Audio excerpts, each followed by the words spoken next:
श्री कृष्णा, राधे राधे। श्री हरिदास। स्वागत है आप सभी का।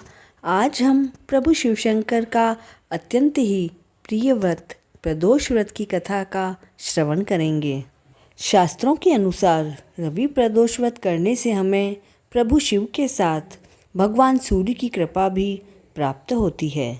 रवि प्रदोष व्रत कथा का श्रवण करने से मनोवांछित फल की प्राप्ति होती है।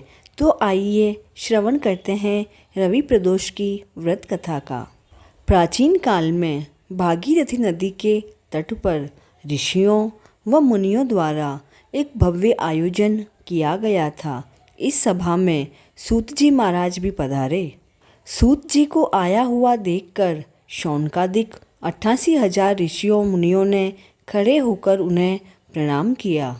सूत जी महाराज ने सभी को आशीर्वाद दिया। सभी ऋषिगण व सभी शिष्यों ने अपना अपना आसन ग्रहण किया। शौनकादिक ऋषियों ने पूछा, आप कृपा करके यह बताने का कष्ट करें कि यह शुभ व्रत, कष्ट को हरने वाला प्रदोष व्रत सर्वप्रथम किसने किया व उसे उसका क्या फल प्राप्त हुआ।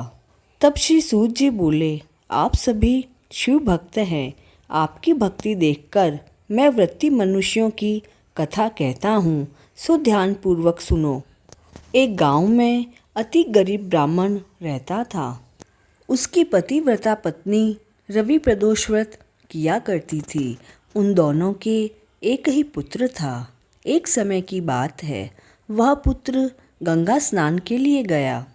दुर्भाग्य से मार्ग में चोरों ने उसे घेर लिया और वे कहने लगे कि हम तुम्हें मार देंगे, नहीं तो तुम अपने पिता के गुप्त धन के बारे में हमें बता दो। वह ब्राह्मण पुत्र दया से भरकर कहने लगा, भाइयों, हम अत्यंत ही गरीब हैं, हमारे पास धन तो है ही नहीं। तब चोरों ने कहा कि तेरी पोटली में क्या है, हमें बता। लड़के ने बिना संकोच किए कहा कि मेरी माँ ने मेरे लिए रोटियां दी है। यह सुनकर चोरों ने अपने साथियों से कहा, साथियों, यह तो बहुत गरीब व दुखी मनुष्य है, इसलिए हम किसी और को लूटेंगे। यह कहकर चोरों ने उस ब्राह्मण पुत्र को छोड़ दिया। लड़का वहाँ से चलते हुए एक नगर में पहुँचा। नगर के पास एक बरगद का बड़ा वृक्ष था। वह लड़का उसी बरगद के वृक्ष की छाया में सो गया।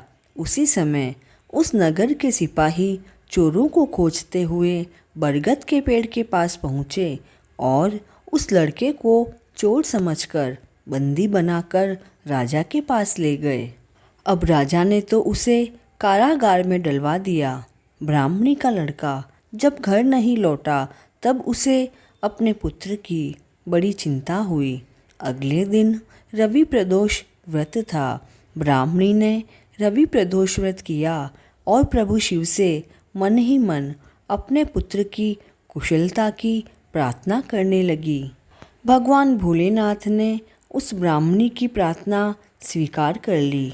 उसी रात भगवान शिव ने उस राजा को स्वप्न में आदेश दिया कि वह बालक चोर नहीं है, उसे प्रातःकाल होते ही छोड़ देना, नहीं तो तुम्हारा सारा राज्य व वैभव नष्ट हो जाएगा। प्रातःकाल राजा ने प्रभु शिव के आदेश अनुसार उस बालक को कारावास से मुक्त कर दिया। लड़के ने अपनी सारी कहानी राजा को सुनाई। सारी बात सुनकर राजा ने अपने सिपाहियों को उस बालक के घर भेजा और उसके माता पिता को राज दरबार में बुलाया। उसके माता पिता बहुत डर गए थे। राजा ने उन दोनों को डरा हुआ देखकर कहा कि आप दोनों भयभीत ना हो, आपका बेटा निर्दोष है।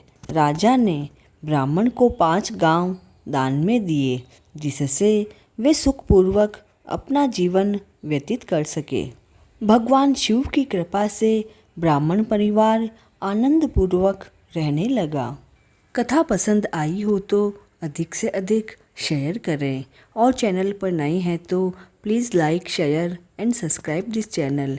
जय शिव शंकर।